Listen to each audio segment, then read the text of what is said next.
बिस्मिल्लाहिर्रहमानिर्रहीम।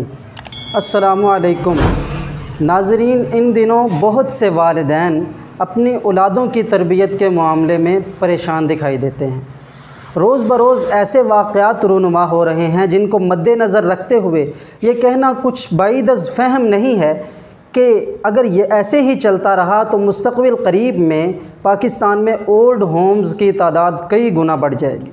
इन हालात में सबसे बड़ी ज़िम्मेदारी वालिदैन पर आयद होती है कि वो अपनी औलाद की तरबियत कैसे करते हैं। उनको चाहिए कि अपनी औलाद की तरबियत पर ख़ुसूसी तवज्जो दें और उनको ज़रूरी दीनी तालीम से रोशनास करवाएं ताकि ये तालीम उनकी ज़िंदगी में असर रखे और वो दीनी तालीमात को मद्देनज़र रखते हुए अपने वालिदैन से अच्छे तरीक़े से पेश आएँ।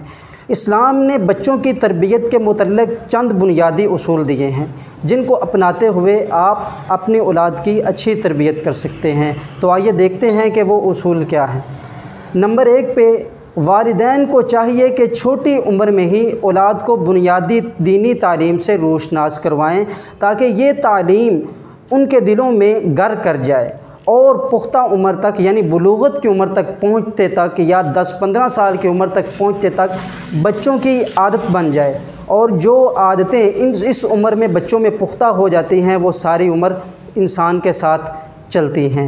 नंबर 2 पे अगर हम बात करें तो बच्चों को जो रोज़ी खिलाएं उसमें हराम का शाइबा तक ना हो, क्योंकि रसूलुल्लाह सल्लल्लाहु अलैहि वसल्लम का फरमाने आली मकाम है कि तालबुल हलाली फ़रीज़तुन अला कुल्ली मुस्लिम, के हलाल कमाना हर मुसलमान पर एक फ़रीज़ा यानी फ़र्ज़ है, ज़रूरी है। नंबर 3 पे अगर हम बात करें तो दीनी तालीमात पर वालिदैन को चाहिए कि ख़ुद भी अमल करें ताकि उनके बच्चे उनसे सबक हासिल करें और उनको एक रोल मॉडल के तौर पर लें और इन दीनी तालीमात को अपनी ज़िंदगियों में अपने वालिदैन की तरह लाएँ। नंबर 4, बच्चों से शफ़क़त और प्यार वाला मामला रखें, क्योंकि सख्ती करना ख़ास तौर पर इस दौर में किसी चीज़ का हल नहीं रहा। सख्ती करने से बच्चे ज़्यादा बिगड़ते हैं और वो माँ बाप के कहने से दूर होते जाते हैं। नंबर 5, बच्चों के सामने उनकी माँ से तलख़ कलामी से गुरेज़ करें, क्योंकि ये मनाज़र बच्चों के दिमाग में नक़श हो जाते हैं जो लाशऊरी तौर पर अमली ज़िंदगी में अपना असर दिखाते रहते हैं और बच्चे वालिदैन के नाफरमान हो जाते हैं और लड़ाई झगड़े को अपना शियार बना लेते हैं।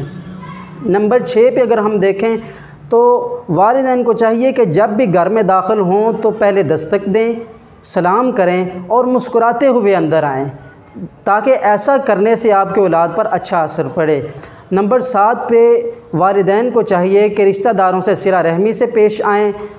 अगर आप अपने रिश्तेदारों से सिला रहमी करेंगे तो आपकी औलाद भी सिला रहमी को अपना शियार बना लेगी, अपनी आदत बना लेगी। नंबर 8 पे अगर आप देखें तो औलाद से किया गया वादा वफ़ा करें। औलाद से झूठे वादे करना वैसे भी इस्लाम ने झूठा वादा करना नाजायज़ करार दिया है। अल्लाह ताला फरमाते हैं कि ऊफ़ू बिल उक़ूद, के अपने वादों को पूरा किया करो, अपने अहद को पूरा किया करो। ऊफ़ू बिल अहद इन्नल अहद कान मसऊला, के वादों को पूरा किया करो, इनके बारे में क़यामत के दिन सवाल होगा। कभी भी औलाद से ऐसा वादा ना करें जिसको पूरा करने की आप सख्त ना रखते हों, क्योंकि ऐसा करना आपके बच्चों का आपसे एतमाद उठा देता है। इस तरह की मज़ीद इस्लामी और तारीख़ी वीडियोज़ देखने के लिए हमारे इस चैनल वाइड हिस्ट्री को सब्सक्राइब करें और साथ ही बेल आइकॉन को भी दबाएं ताकि आप नई से नई वीडियोज़ हासिल कर सकें।